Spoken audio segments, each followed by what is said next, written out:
Janet Parker was born in March 1938, the only daughter of Frederick and Hilda Whitcomb. Married, as you can see here, to post office... That does not prove she's married. Yes, it does.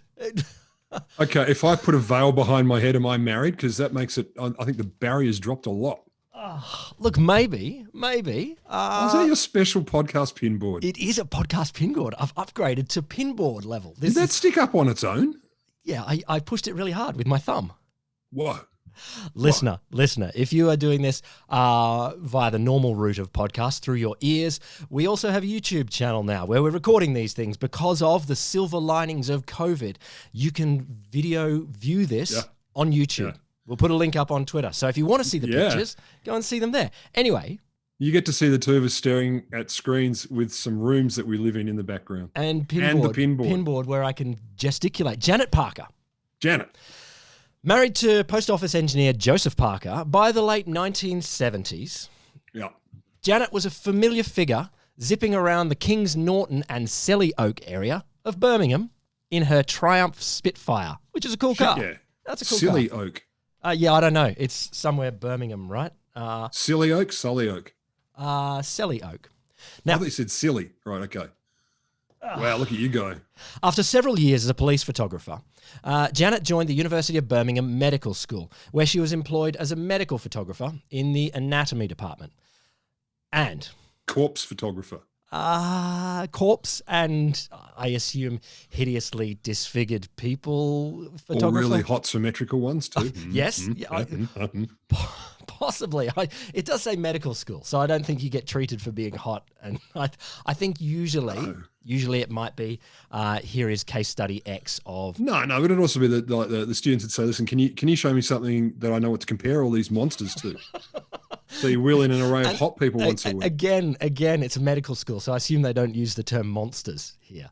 But I assume that, I do assume that Janet may have seen some less than pleasant things in her life, working as a police photographer and then a medical school photographer in the anatomy department. But anyway, Friday the 11th of August, 1978, Janet first began to feel unwell. Okay, it wasn't the first time in her life probably, but she started to feel a little bit unwell.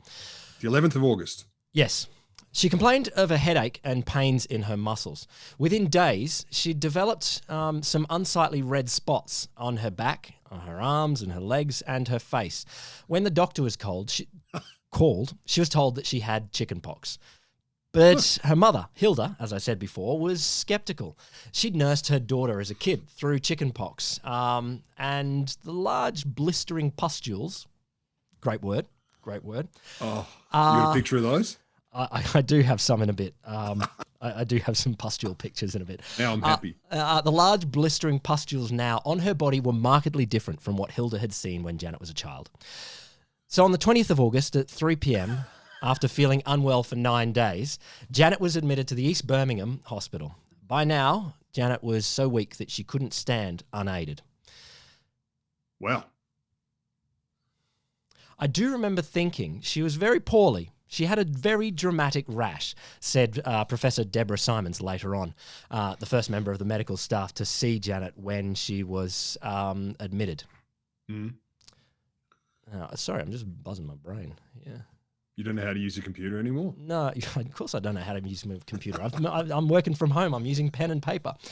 By this time, the rash had spread and covered all of Janet's palms and soles of her feet, and it was doing something that's called confluent. And to be clear, neither of those are her palms or the soles of her feet. I bet that's not even her, is it? That's her legs. It said it was her. So, listener there, I've got some pictures of large pustules covering her legs. Allow me to paint a word cloud picture for you. They look fucking awful. And if you had even one of those, you'd be pretty freaked. Better yet, 100,000 of them. I'm feeling itchy just looking at them. So, now, key thing here was that they were doing a thing called confluent, which means flowing together or merging on her face. Suddenly, the East Birmingham Hospital was no longer adequate. So, Leslie and Dorothy Harris. Because she grew so big, she needed more room because of the pustules. Yes, it was that. No. Yeah. Leslie and Dorothy Harris leapt into action. So, Leslie and Dorothy Harris, at the time, 1978, had been the custodians of what's called the Catherine de Barnes Isolation Hospital. They've been custodians for the last 11 years in what is basically an empty building. So, their job was to clean, to check, to get things ready in a hospital that was basically never used. So, it was a 16-bed hospital, but it was also a 16-ward hospital. 1 bed per ward. You just completely empty. You sit there all quite lonely. So it had been built in 1907 and had been used in a bunch of other pandemics in the time when people had been sick to keep people as isolated as possible.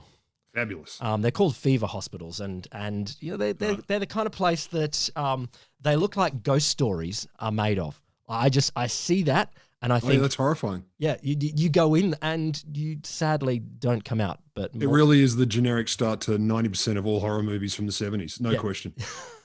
Yeah, if you were to draw a scary-looking hospital, you would do that, and then you would also put a big sign on the front door, "Keep out." We'll come to that in a second. But anyway, yeah, but that's an invitation for people to go in. Urban explorers go in this awesome haunted house looking place. Yeah, no, and every human being who's ever been a character in a horror movie, it's like it says stay out, so the first thing you do, of course, is walk straight in. We know this to be true. Otherwise, where's the movie? It's just like we should separate, and you're like, that's the last thing you should do.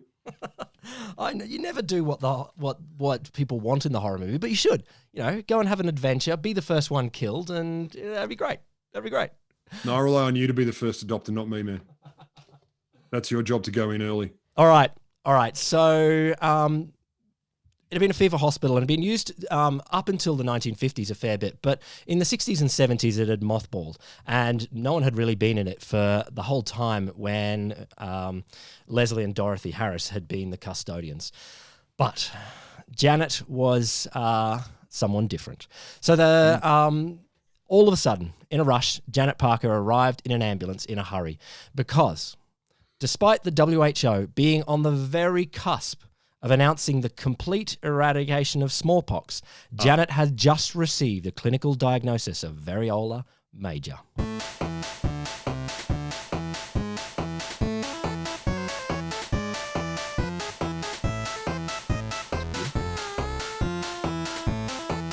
you playing music right now?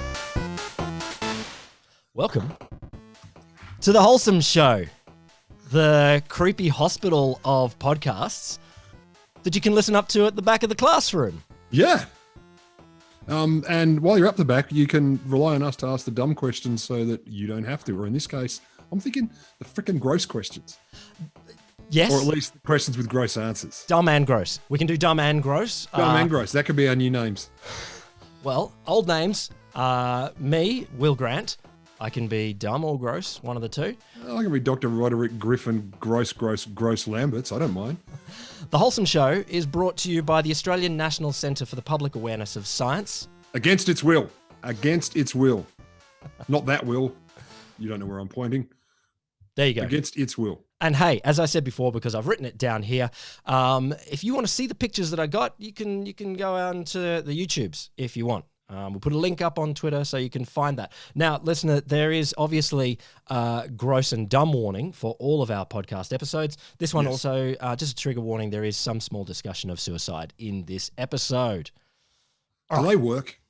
Do trigger warnings work? It helps. I don't know. It will work. What is work? What is work? But this is what I mean. I wonder about these. I understand the rationale for them. It's like trigger warning. So if you say suicide... Look, I think you just triggered it. I think in general, it's so that I get out of this scot-free. You know, it's I don't know whether it works or not. Just gets me out of trouble.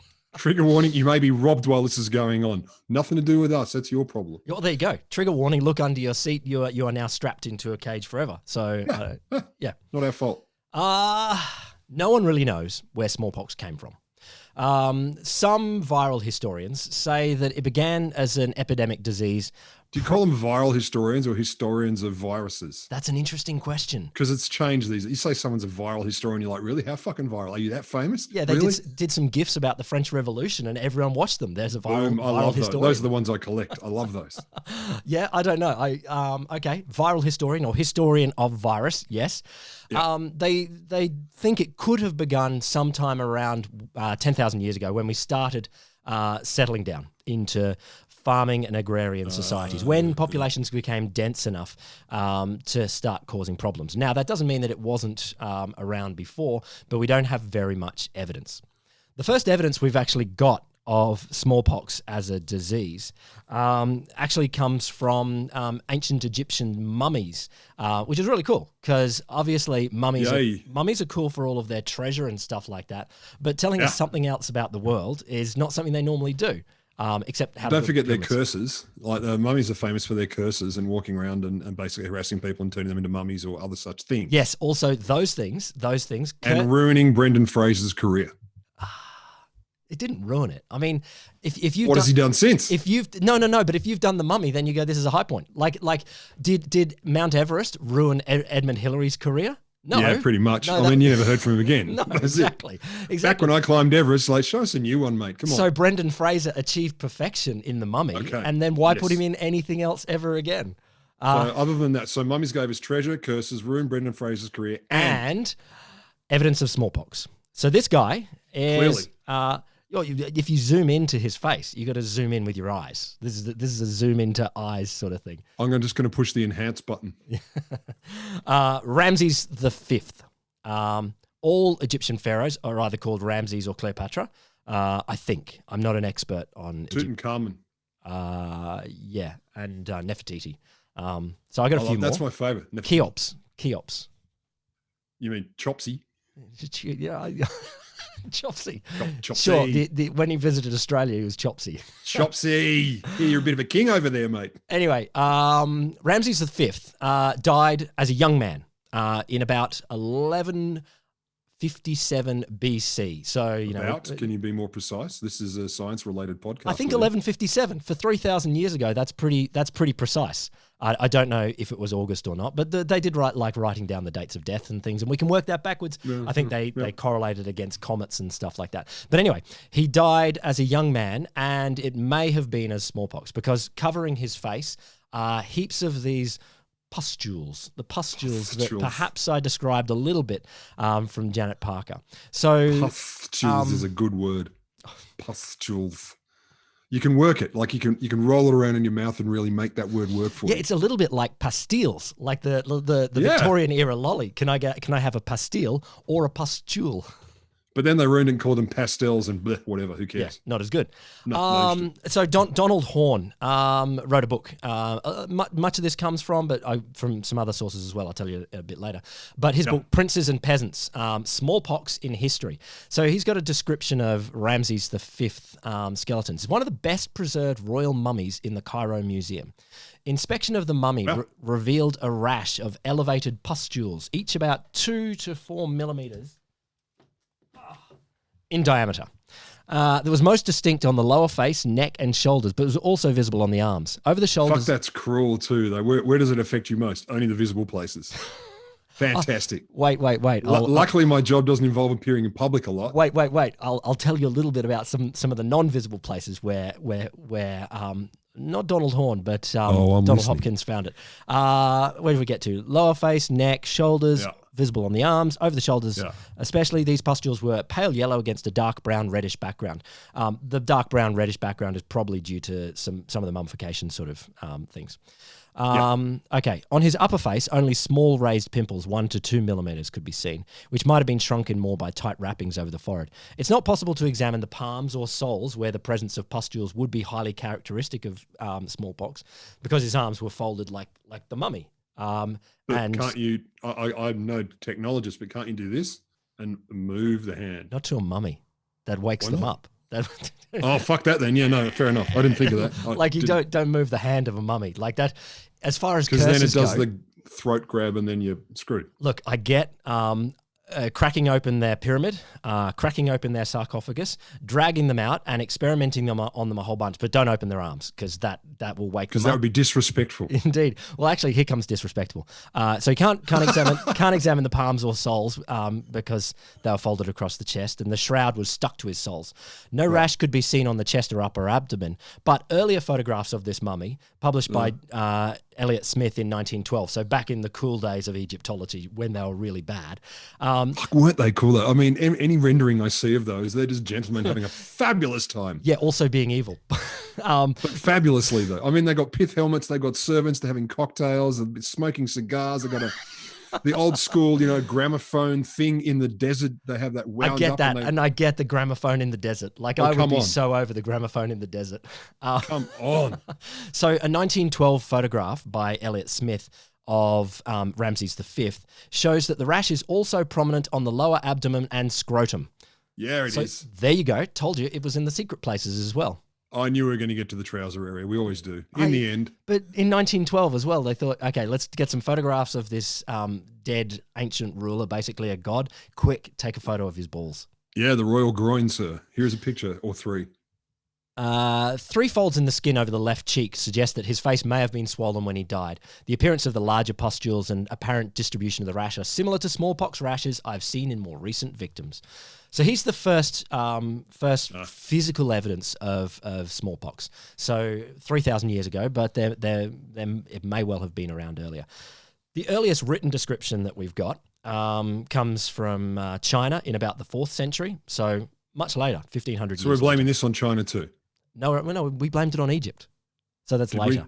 Yeah, we blamed it. But the moment you mention China now, in the current climate and market, as it were, all our American cousins. All right, yes. So China wrote it down first, so therefore it's China's fault. They must have done it in an ancient lab. Yes. So from that point, it spread around the world, and I'll come to the spread in a second. So in India in the 7th century, the middle of Asia in the 10th century. So what is smallpox, or what was smallpox like? So the first thing is... It didn't sound good. Yeah, totally not good. In fact, probably the worst disease there ever was. Not necessarily. Big call. Yeah, it probably was. Not necessarily in how horrific it was to any individual person, because lots of people died, but people died of a lot of other things. And know, if there was a disease that was the buried alive disease, like you catch it and instantly you're buried alive, like I think that would be your face just. That would be worse. Or this is the thing that I was nightmare squeamish of when I was a kid, is spontaneous human combustion. Like I did. Imagine that. Easy to diagnose that. What do you got? So they may be worse, but in terms of total deaths ever, it's thought that more people have died of smallpox than any other disease. Across history, though. Across history. So it's had way more time than COVID. It's had an advantage, though. Yeah, it's had an advantage. Yeah, sure. Like, let's not underestimate the diseases we have today, not naming any names. Let's give them a chance. But that means it's a keeper. Like, it stuck around for a long time, whereas some other diseases, they might have burned hard, but like Princess Diana, they burned themselves out too quickly. You got to hit candle in the wind. You got to hit the sweet spot of disease where you burn bad enough, but not too bad. So... I don't know. Oh, so bad enough to get noticed, but not to be totally focused upon. Yes. So, well, I guess this might be part of it. On average, 3 out of every 10 people who got it died. So we are... Oh, so it's just like the flu? No. Oh, look, That's what I read. That's what I read from the White House briefing. It's just like the flu. Really? Well, actually, for a period, often, and Janet, I think, as we'll come back to later, was misdiagnosed for a little period as the flu, because you start with with fever and aches in a similar way, but the pustules. Look, I've had a few flus. I don't remember anything sort of bursting and oozing. Zero pustule flu. Related to the flu. I mean, of course, standard boils and diseases that I have as a citizen. But so to make it worse as well, 30% of people died, which is much higher than certainly than COVID-19 at the moment, or than the flu. Even the Spanish flu was not as bad as that. Those who survived were usually left with pretty horrific scarring, usually all over their face, but all over them as well. Sometimes quite severe, and often blinded, because the scarring would be either in their eyes or around their eyes or stuff like that. So, oh God, yeah, blind. Well, at least if you're ugly and you're blinded, you don't know. So that's a caring disease. It's a disease that looks after you. Look, we're going to make you don't fucking know. ugly, but you'll never know. Yeah, yeah. Except for the screams of children and women as they see you stumbling down the street, bumping into. And things. I haven't actually covered this in here, but I assume, like many others, the stigma that goes around that is massive. So whilst you may not be contagious anymore once the scars have sealed over, societies probably were not super welcoming to kinder times. The past was kinder and better. Yeah. So as I said before, smallpox killed more people over its period from 10,000 years ago to now than any other infectious disease. Ebola? Way more than Ebola. But the Black Death not a fact here, so I'm speculating smallpox will be number 1. I wouldn't be surprised if influenza was number 2, possibly the Black Death number 3. There's some guesses for you. Malaria obviously would be acne would be up there, wouldn't it, if we're guessing? Yeah, and obviously the buried alive disease oh god, killed a lot of people, but we don't have the figures on that because they're a disease that actually manipulates the physical environment beyond the body. I don't care what it does, even if it washes up for you, that's still kind of scary. It sounds like a Doctor Who sort of situation, so not only is it a disease, it's a buried alive disease. It's more like fucking True Blood or something, Yeah, okay. What else have we got? Oh, we haven't had a werepanther yet. Okay, werepanther disease. Yeah. So it would kill, and as our original victim indicates here, kills throughout social classes. There was not much that people could do to prevent this.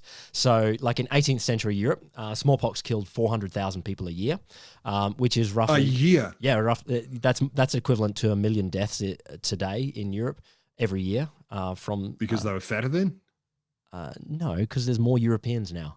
Oh, proportionally. Yeah, proportionally. Proportionally. It's Friday afternoon. I get confused.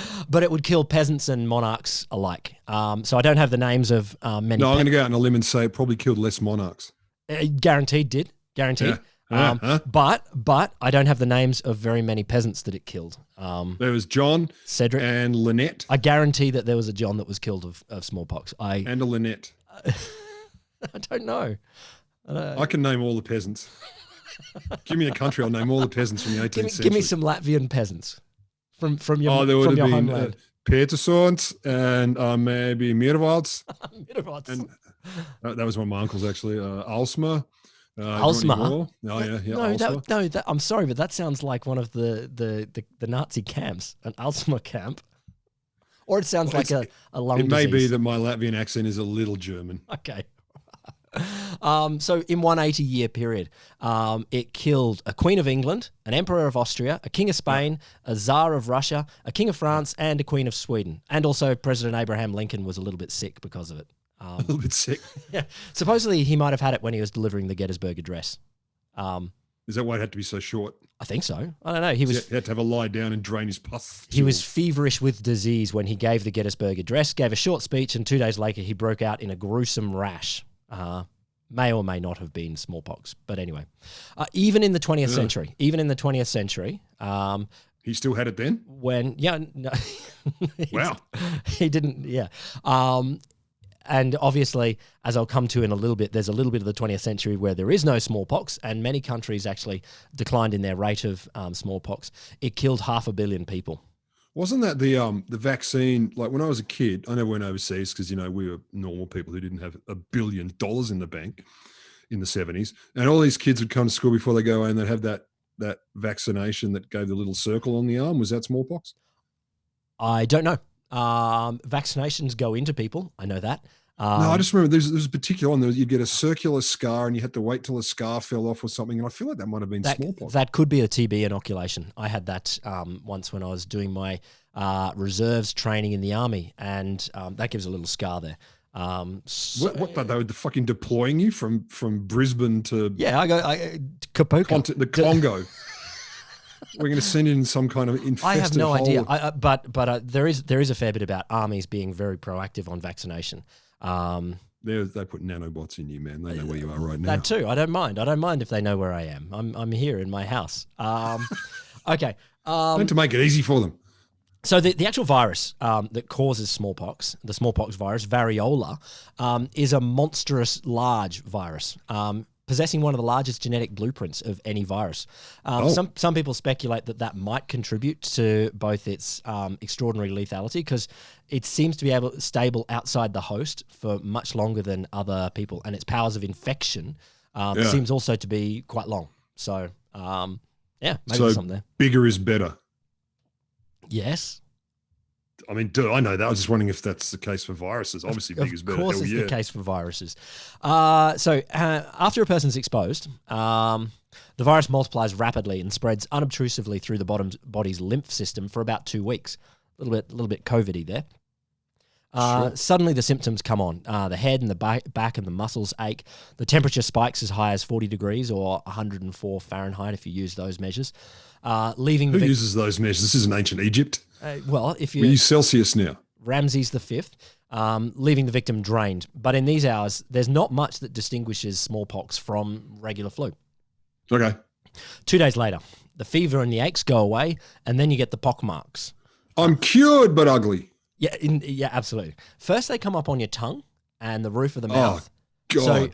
So if you have a look in the mirror and you see the pustules and the pock marks inside the mouth, then... Is that what that is? I've been wondering. I never knew I'd come on and do an episode today and discover what was going on in my own mouth. But this makes us any whinging about C19 now. I'm like, whatever. Oh, look, this is part of my thinking. I know you're dealing with this stay at home by choosing topics that are very outside of pandemics and plagues. I'm like, I got to know everything about how everyone died before. So I recognize which thing's killing me right now. Absolutely. I want to know, is this smallpox at any moment? Look, at least if C19 gave you regularly visible pustules on the face, the tracing app would become superfluous. It'd be much easier. Yeah. Look, it would, but by that point it's too late. You need to be tracing before. Details. I'll leave that to the virologists. So hang on, where do they go? They dot the tongue in the roof of the mouth, then they break out over the face and spread to the arms and legs. They're flat and red at first. Then the pox turns into small blisters filled with pus, after which scabs form. Sometimes the entire rash becomes bloody. So... I'm laughing because I'm horrified. I don't know what to do with that. Like, I reckon that vaccine I'm talking about might have been for that, because it seems like they got one little pustule.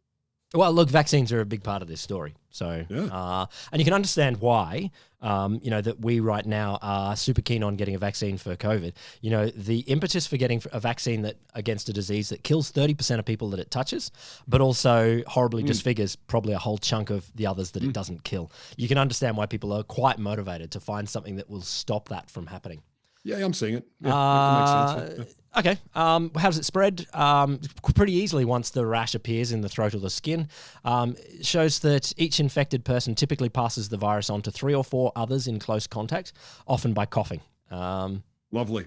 And in hospitals, the virus has been shown to travel surprisingly far in the air, which, as a fairly quantitative science these days, medical science. I don't want a definition. How far can it travel in the air? Surprisingly far. And I like how you're saying medical science is fairly quantitative now. Look, I get. What are you going to say? 60% quantitative, 40% gut? Somewhat. Okay. Now, I said before it travelled gradually around the world. So origins in Egypt and possibly the Middle East. Yeah. By the 6th century, it's in China and Korea and Japan. The 7th century, Arab expansion brought smallpox into Northern Africa, Spain and Portugal. The 11th century, the Crusades, they helped out bringing it into the rest of Europe. Is there nothing the Christians couldn't achieve? I mean, good on them. Look. Accidental and deliberate genocide via disease seems to. This is what I mean. That's some motivated people. We bring you this. We bring you obvious immediate death, and also this festering slow death, thing. Fast death, and slow death. Yeah, exactly. The Lord will provide. And obviously, stepping up beyond that, in the 16th century, saw perhaps the biggest impact of this disease when Hernando Cortez, Spanish conqueror of Mexico, believed to have unintentionally brought smallpox with him. Yeah, because he was otherwise a totally decent bloke who had the best interests of the people who's colonizing at heart. Yes. Did I do that? Oopsie, I'm so sorry. The otherwise wonderful Hernando Cortez. Yeah, okay. I was just coming in to help them. And accidentally I sneeze on one, they will fucking die, man. Poor guy. He must have felt so guilty. There's no... I'm sure he, wasn't he pretty much the kill them all and let God sort them out? I don't think he gave a shit about the God part either. He's just like, no, they were pretty big on that. They were pretty big on that. No. Yeah, for him, not for them. He wanted the gold and silver and the conversion of the heathens. They were heathen. But it seems like so within just a few years, people are dying very, very rapidly. So in 1518, when he arrived, Mexico had a population of about 25 million people. 100 years later, it had been reduced to 1.6 million.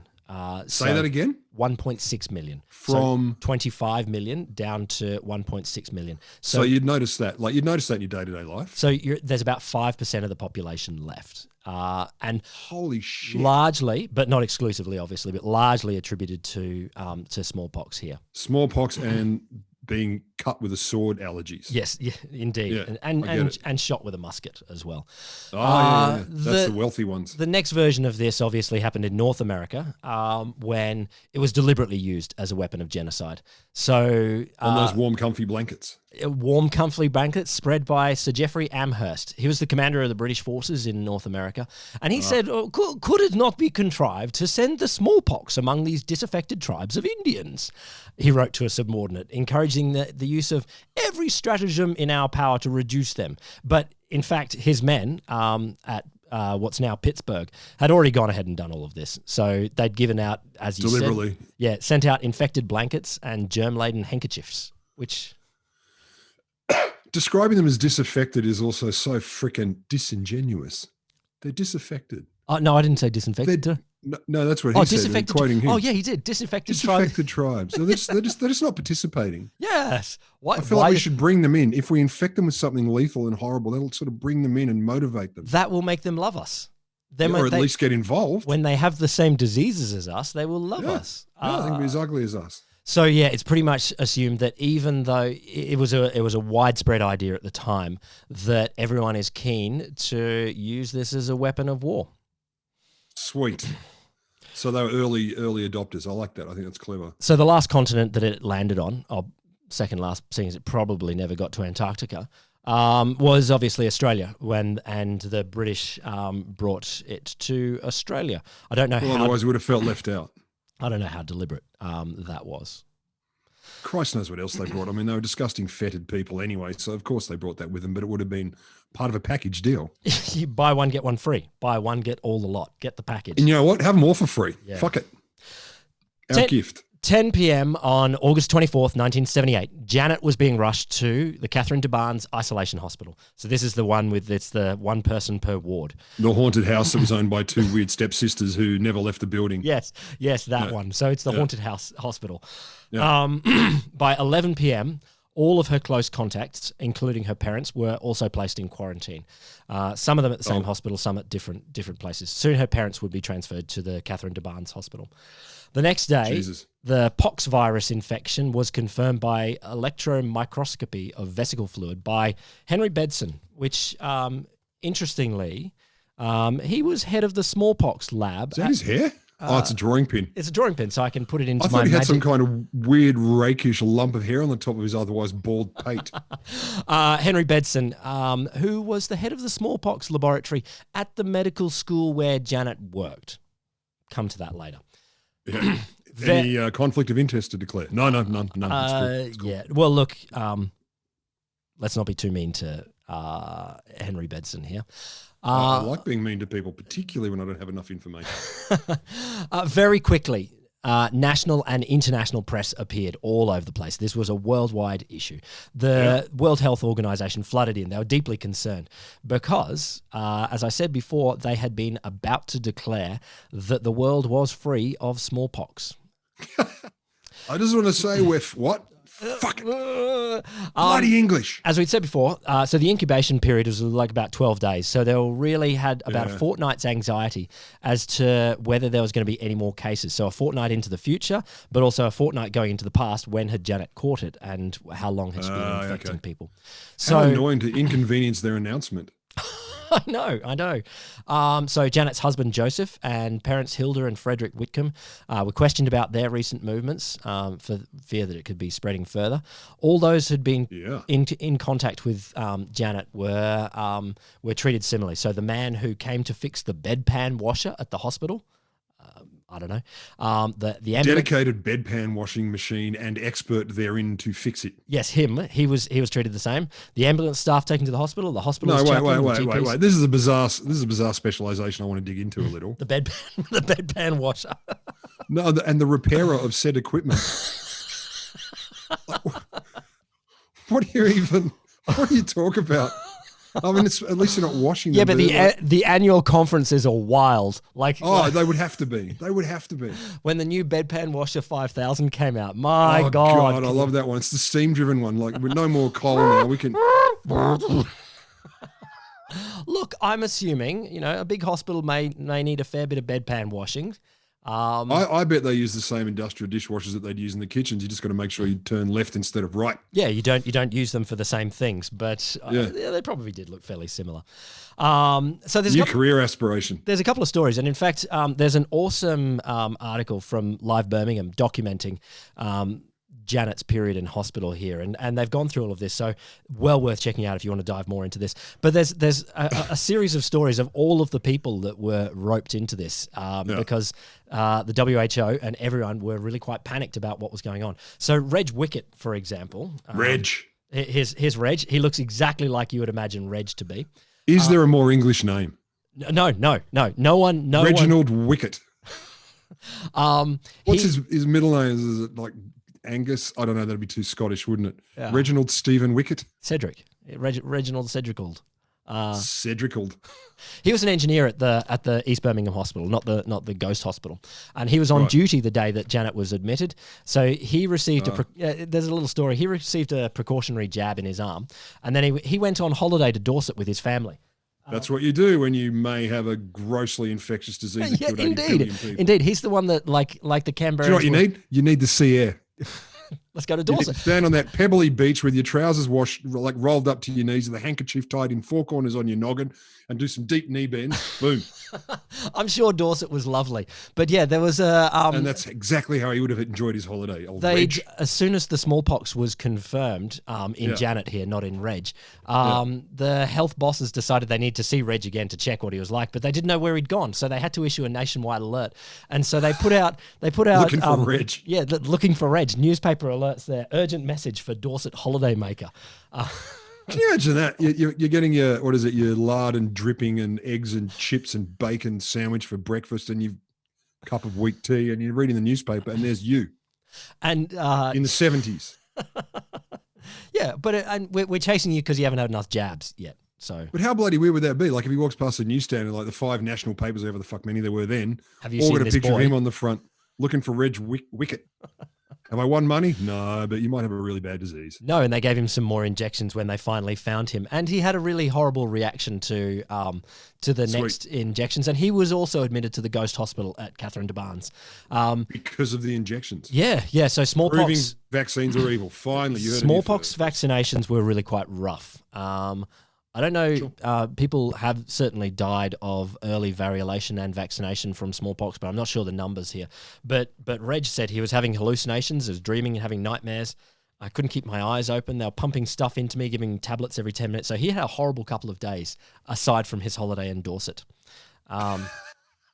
So it seems like he may have actually got a bit of cowpox or something like that because of the vaccination. How was your holiday? I got a bit of cowpox.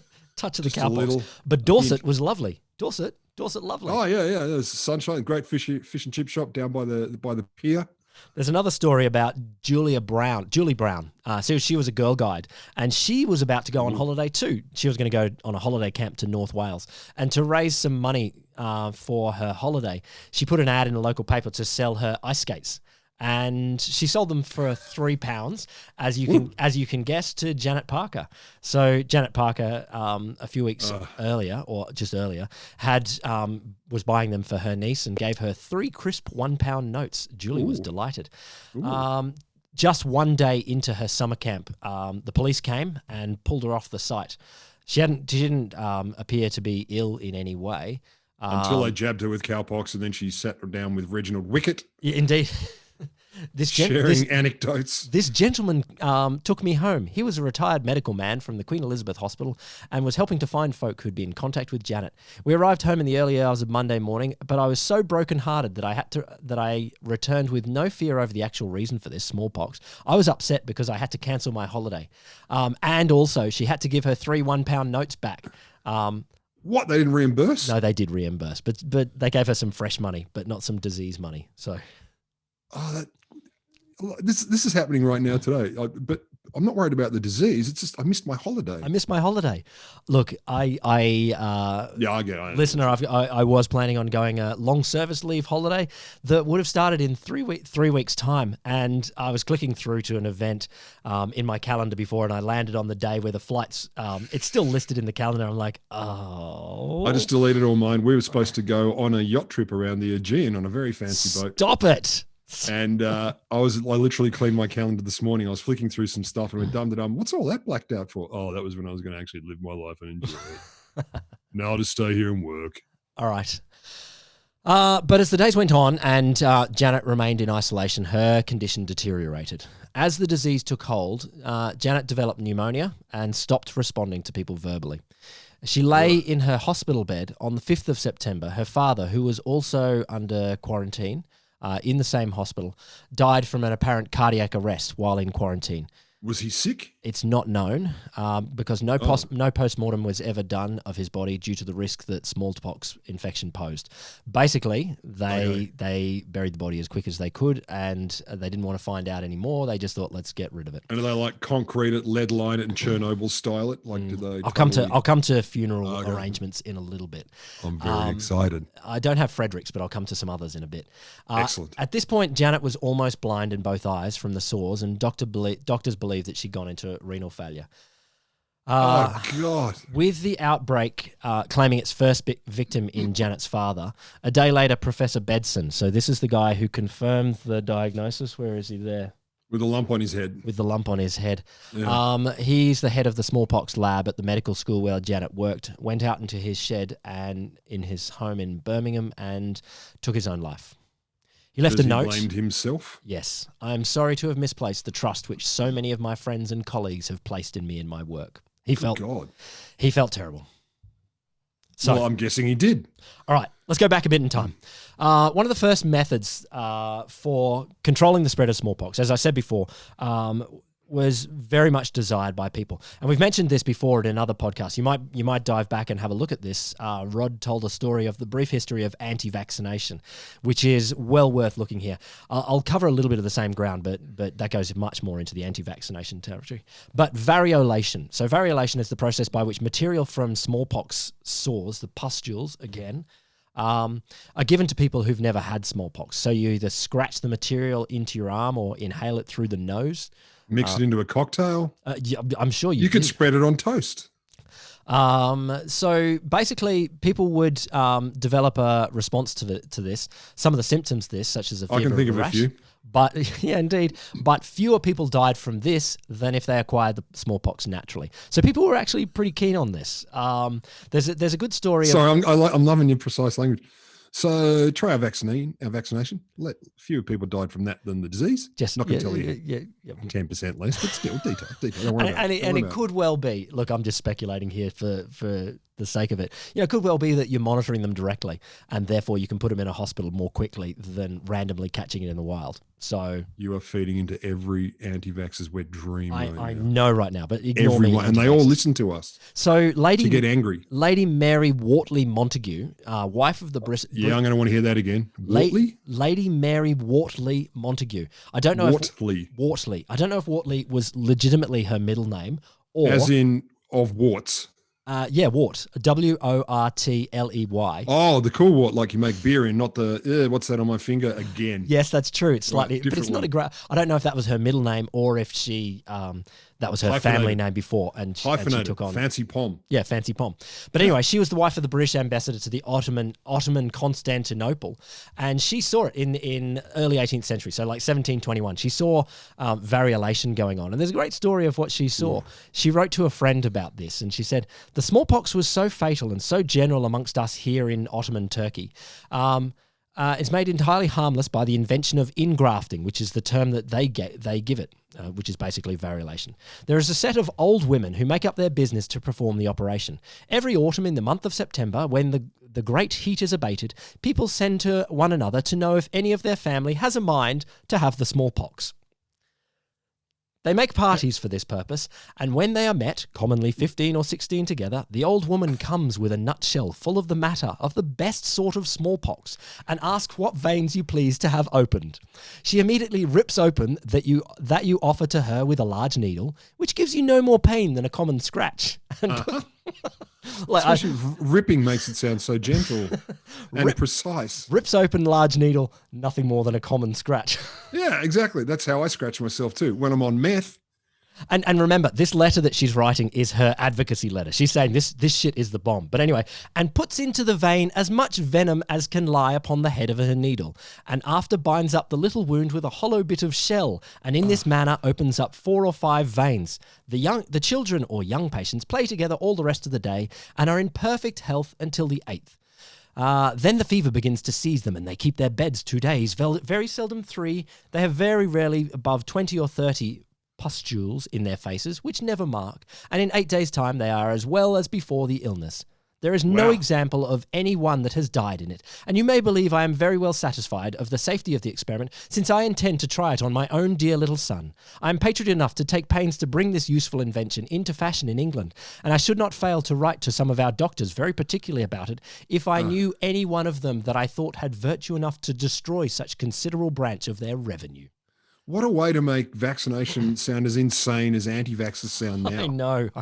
If not crazier. I know. It's just great. Like go and have this weird party. Old ladies come around, rip open your arms. Slash open a vein, pour a shot glass full of poison or gunk into you, sew it up with a shell. Then you get a fever for no more than 2 days or so. And only about 30 pustules. They don't leave a mark. Don't worry about it. Well, look, and in fairness, this is a world where a lot of people died. It's better than getting smallpox. And they said fewer people died, and it doesn't leave a mark. So sure, no, I get it. I'm fancy now, with all my big city ways and my getting a little vaccination that takes 3 seconds. So she had her son variolated, and he recovered quickly. She returned to London and had her daughter variolated in 1721 during an epidemic of smallpox.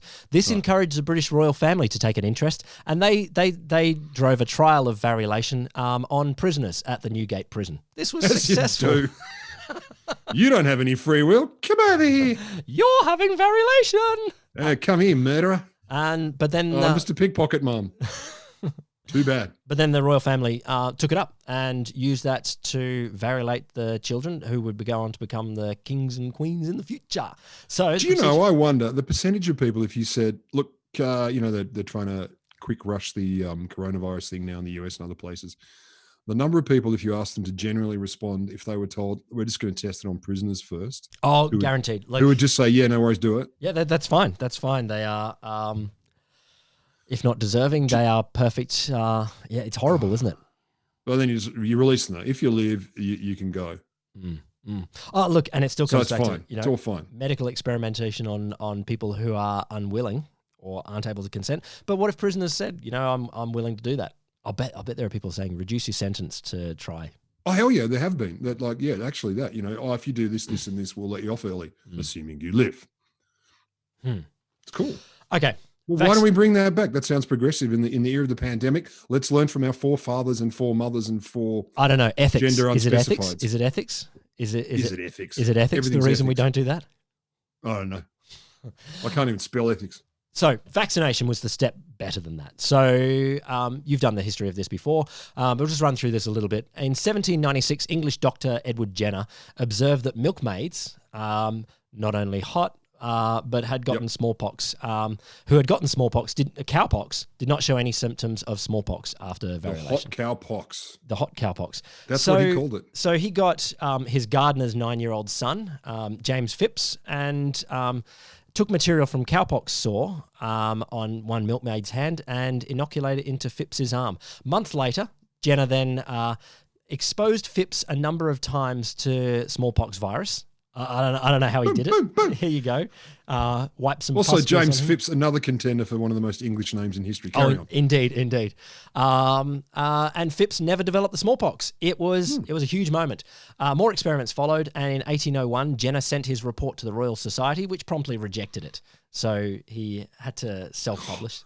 The establishment man. Self-published on the origin of the vaccine inoculation. And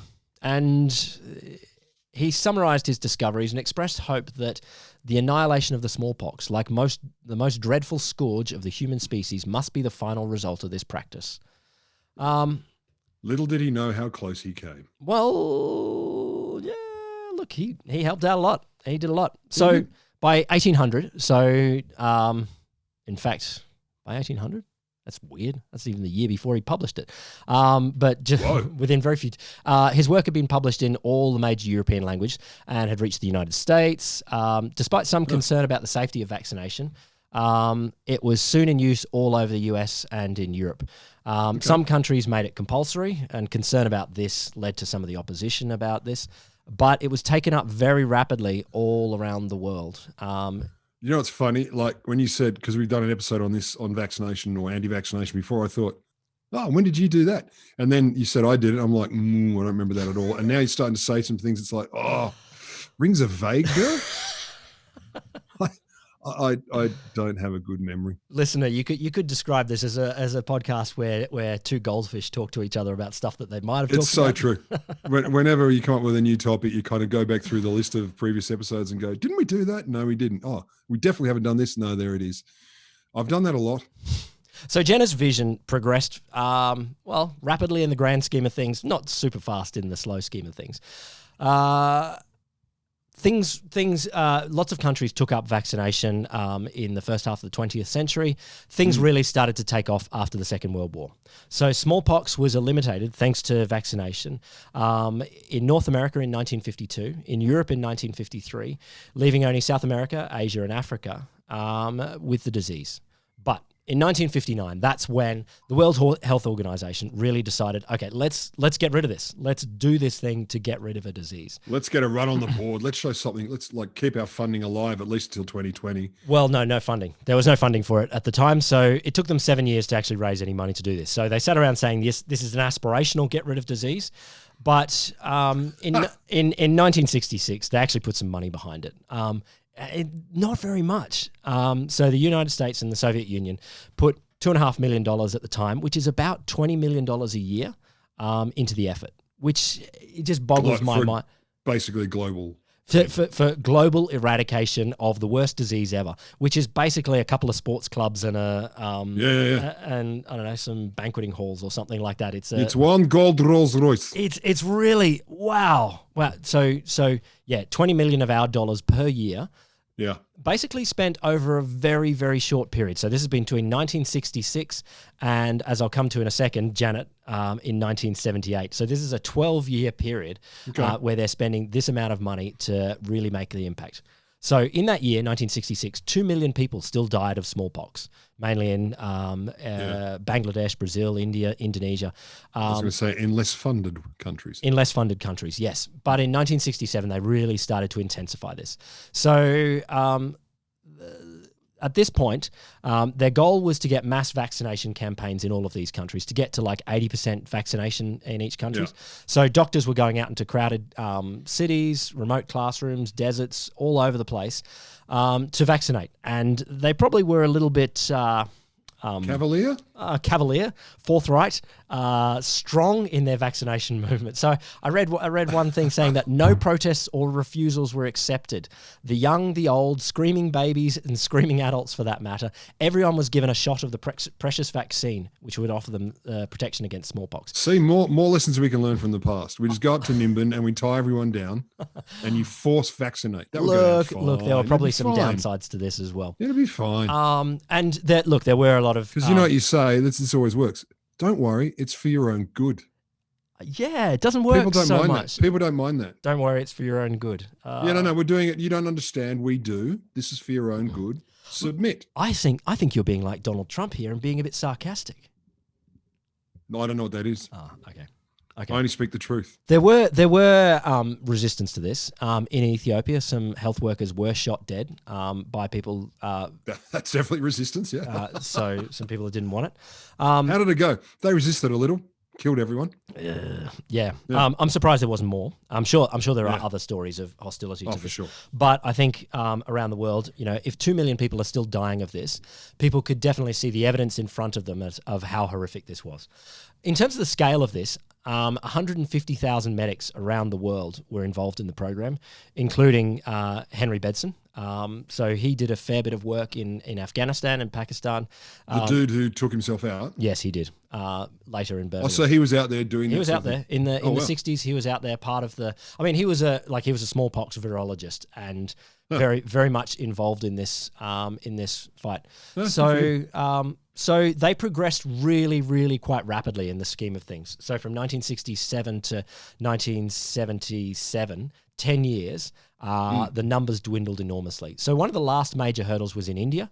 In 1975, during a 2-week period, 130,000 workers visited 100 million homes there, finding many smallpox cases. Then they'd give a cash reward for anyone who's got it. So they're rewarding people, and with each sweep... Congratulations. Yeah, come and get, come forward. Like they want people to come forward so they can find where a case is, and then they can vaccinate everyone around and ring fence and quarantine everyone around them. So that's what we need to do for the tracing apps for C19. We just pay people. You probably could. I don't know if we actually have that. I'll download that for $2,000. You don't. Well, I don't know about the app, but in terms of paying people to get tested, it's not the worst idea in the world if you have resistance to being tested. That's whenever I'm asked, particularly by students, so what's the best way to make people do this thing they don't want to do, and I'm like, guns or money. Oh, only literally. In the end, only guns literally. or money. Yeah. Money makes people smart happier. Answer to do with theories and clever manipulation and trick people and manipulate them. Yeah, I'm like, guns or money. Muck around? You're a bit too practical. You're a bit too practical. They're looking. You want to get the job done. You want to get it done. You don't want to get it done. You want to get it done. You come to me. This is my idea. No, you got to tell them a story. So there was this time when it didn't work. So we used guns and money, and it did. There's your character and your obstacle, and we solved it.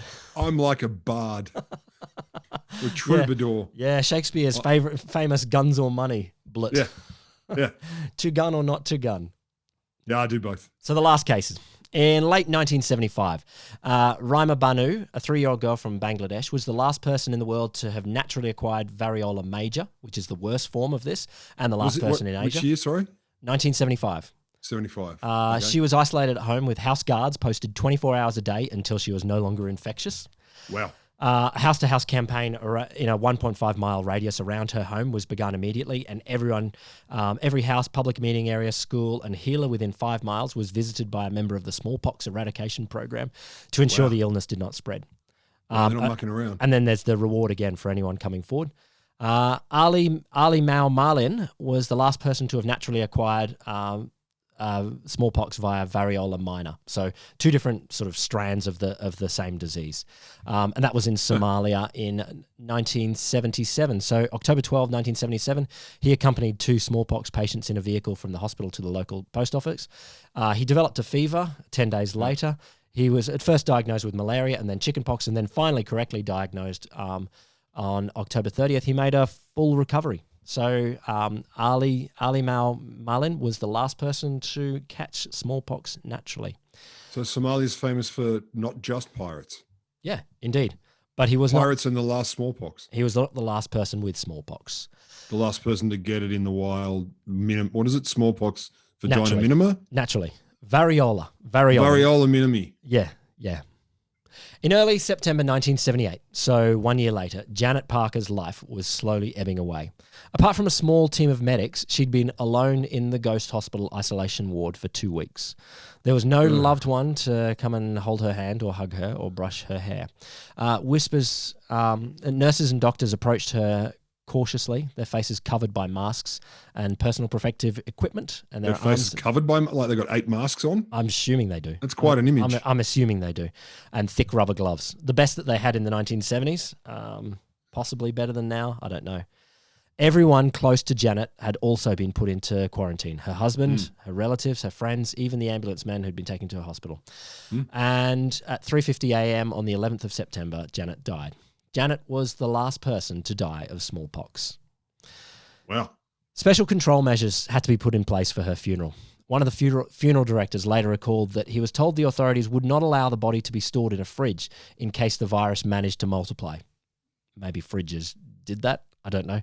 I like the cold weather. He said, I was expecting to retrieve the body from a fridge in the mortuary, but it was stored in a body bag that was kept on the floor of a garage away from the main hospital building. She was in a transparent body bag packed with wood shavings and sawdust. There was also some kind of liquid. And like a fucking butcher's shop. Yeah, it's gross. It's horrible. Do you remember that? The old days butcher's shops, throughout the day, as they'd spill blood and shit on the floor, sawdust. They'd have buckets of sawdust. Yeah, to mop it all up. Why don't you clean? Yeah, why would you?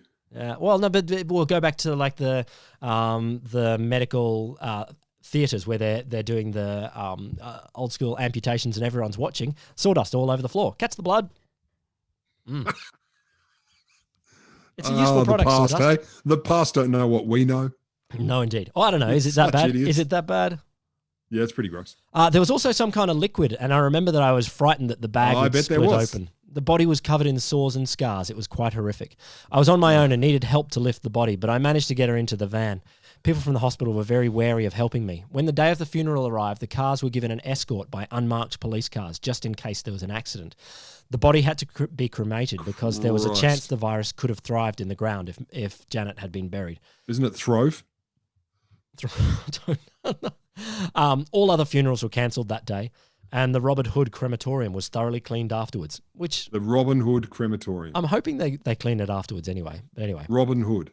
After Janet's death, the ward at the Catherine de Barnes Hospital, the Ghost Hospital, in which Janet died, was sealed off for 5 years. Sorry, all the furniture and equipment left inside untouched. So they 5 years. Yeah, they were going to burn it down, but eventually they decided to turn it into luxury apartments instead. Whatever. Yeah, fine. Janet's mother. You don't get more hipster than that, do you? No. Yeah. What did this used to be? Oh, you're not going to believe this story. A ghost hospital where the last person died of smallpox. Which lonely. room? In the lounge room you're sitting now. Yeah, right there. She's in you. She's in you right now. That's Janet. Janet's mother did develop a very mild attack of smallpox. She was discharged free of infection on the 22nd of September, having missed both the funerals of her husband and her daughter. Sweet. 2 years later, there was a government-commissioned report that there was no doubt that Janet had been infected at the lab that she worked. It seemed that her darkroom as a medical photographer had been directly above the laboratory where Henry Bedson had been working on smallpox. So it was assumed that potentially it could have gotten through an air duct or something like that. Do you know, until that point, I'd forgotten she was a photographer. Like the fact that she wasn't a wardsman or something, she's a fucking photographer. Exactly. So she never worked, I don't think, directly or closely with any of this disease. Oh, that's cruel. She took photos. I mean, she would have been close-ish, but no, not right there. That is brutal. So, thanks for the reminder. That's doubly savage and gross. So Janet Parker was the last person to die of smallpox, and 2 years later, on May the 8th, 1980, the 33rd World Health Assembly officially declared the world free of smallpox, which is considered one of the biggest achievements in international public health. Yeah, no, I reckon then that exactly what I used to see kids in primary school. I reckon it was smallpox because it was only some countries. Could well have been. I think it might have been like, if you're going to the Latin Americas Well, this is the interesting thing. That was in the 70s. What year was that? In the 70s? 70s, right up throughout the 70s. There were definitely kids turning up, and I was like, "Holy fuck, you're going overseas? I can't even imagine." And you've got to get these shots. That sounds horrible. And they leave a scab on your arm. And that's how you could tell when the kids had been in certain countries. They all had these little ring scars on their arms. Yeah, probably. So there's a big but that comes with that. So yeah, there is. So since we've eradicated it, we haven't been vaccinating anyone at all. And so there are some people that say smallpox is potentially more dangerous now than it ever has been. Sweet. I don't know. So in the light of Janet's death and catching it from a lab where they were working on it, the WHO said, all right, stop this. You know, we're only having smallpox in 2 labs in the world, one at the CDC in the US and one at the awesome State Research Center of Virology and Biotechnology, or Vector, in Kosovo, Russia. The Vector Institute sounds awesome. Run by chaos. We do not go at chaos. So these are the only ones that are authorized by the WHO to hold stocks of the live smallpox. It has to be virus. Russia and America. Oh, of course. It's Cold War, of course. Of course. You can understand why they would. But a senior US Defense Department official with familiar with this says, anyone thinking this is the only 2 places where the disease is, that's a fraud. So many people argue that Iraq previously under Saddam Hussein had it, as well as North Korea and Russia in other labs as well, where they were doing other things with it. Making it fun. In 1992, a Soviet official named Kantajan Kalibekov, or Ken Alibek, defected to the US. And he said that he was a top player in Russian germ warfare. And he said there was tons of this stuff used getting ready for missiles and all sorts of things. And he said that after the collapse of the Soviet Union, maybe we sold some of this to... We don't know exactly where it all is. We can find 50, 70%, no problem. At least 80%, fine. 20%, yeah, maybe someone's with my mother. Some maybe has been sold to someone very reputable businessman. It's okay. So everything's fine. This is the thing that he was saying, that following the announcement of the eradication of this in 1980, he said, "Look." You started laughing? No. The Kremlin took this as, yes, it's a medical victory, but also military opportunity. Yes, opportunity. Opportunity. You see victory. We see opportunity. So hey, look at that. Though. Okay, we want to shut this country down and then take it over. First, we're going to totally infect everyone, and then in, let's say, between 5 and 50 years, we can go in and enjoy the spoils. Look, it's not the smartest thing to do. We are not invulnerable to it right now, even though we have eradicated it in the wild.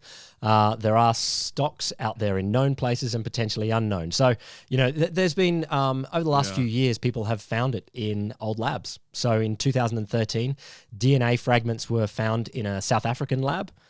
Sweet. The WHO oversaw their destruction. 2014, found in National Institute of Health lab. A Food and Drug Administration lab. I'm not sure why. The vials were labeled variola. And there's an awesome procedure where they have to destroy it while someone is standing outside and watching, in the same way as some sort of execution. Oh, good God. And of course, have to ritualize it. There are also stories that maybe might have been found in some archives in Canberra. At one stage. But anyway, I don't know. I don't know anything about that. These rumors, just rumors, whatever. So, also the idea they're saying eradicated in the wild, but we found it all over the place. Maybe that's not wild, but that's in the wild. It's still there. And so there's a huge actual debate about, you know, should we... every year there's like a stay of execution. Should the labs where it's officially there, the CDC labs and the Vector Institute labs, should we get rid of this? Should we, eradicate this actual virus completely? So that when it actually comes from a natural source, we have no stock to make. Well, this is one of the arguments. Walnuts full of pus. Is that we need this to be able to make vaccines if it does emerge. It's pretty much the argument, isn't it? It is one of the strongest arguments. It hasn't. So throughout the 90s, the Clinton administration was giving a stay of execution every couple of years to this, but it's still there. And I think I would be very surprised if we ever do eradicate entirely, because we just don't know how much is out there. And so, you know, this is the thing. This is where it is. So experts say the disease right now is actually more dangerous than ever because we have no natural immunity, and anyone born after about 1970, well, probably 1977 in most countries, but certainly early 1970s in Europe and the US and Australia, has not any natural immunity or any vaccine inoculation for this. So we are completely at the risk. And they use the analogy here. This is just like the Native Americans or the Aztecs who had no immunity to this disease and were decimated throughout the 15th and 16th and 17th centuries. So, Yeah, great. Yeah. Protections are all but gone, and people are generally more vulnerable to the disease, underscoring the need for intelligent debate and possibly protective action. As Elizabeth Fenn, a smallpox historian at George Washington University, says, "We are all Indians. We're approaching 100% susceptibility." So, thanks, Will. You're the best. There you go. No, thanks. I wanted to make you feel happy. No, I want to thank you again. So we got rid of a disease to make it worse. There you go. So all that makes me think is, and how many others? How many other diseases are we going to fall get into this category that, they're not smallpox, but they're the upside and downside. There's little bastards lurking everywhere with their cutlery and their fangs, which is what viruses look like. Of course they do. Waiting to pounce aggressively because they want to attack. We know this to be true. Look, as I've said before, I'm not here to make you feel happier. Oh, it worked. I'm just glad it's Friday afternoon and I can start drinking because that's impressive. Yeah, there you go. Oh, just a little addendum. Smallpox is not the only disease we've eradicated. We've also eradicated Rinderpest, which is cattle plague. It's German for cattle plague. It was. Oh, I thought it affected lemons. And Rinder. Rinder? Probably. My Rinder is not crank anymore. And we're working hard on getting rid of a bunch of other things: poliomyelitis, measles, tetanus, diphtheria, whooping cough, and guinea worm. Some of them are close to being achieved. So look, these are good things. But yes, would you? Well, measles not so much because thanks to our American cousins once more. Yeah, no doubt. But would you not get rid of these diseases for the sheer fact that getting rid of them comes with risks? Of course not. Of course not. Again though, I mean, as much as we have other violent and dangerous things lurking in labs and backroom sheds all over the world, weaponry and so forth, so far we're reasonably good as a species keeping them contained. So the argument that you would eradicate it, like you'd kill measles, say, and then not keep any in case, I think is dumb. Like in case some bastard gets their hands on it, but some bastard get their hands on many, many things. So I don't think that's a good risk argument. Well, someone might be mean. That's the same with the cutlery in your cutlery drawer. Don't get rid of your knives. Keep your knives. Yeah, and it's someone you can be killed with a car. Like, I mean, cars are a choking hazard. So all these things are a problem. You got to be on top of this. If you go to the point where something could be weaponized, how far do you take it? The Wholesome Show is brought to you by the Australian National Centre for the Public Awareness of Science. And there's no vaccine for us. And there is no vaccine for us. The Wholesome Show is incurable. Hey, if you're on YouTube, you can click that subscribe button and all of the things that you're meant to do, or listen to this as a podcast. Do the both. Do the both.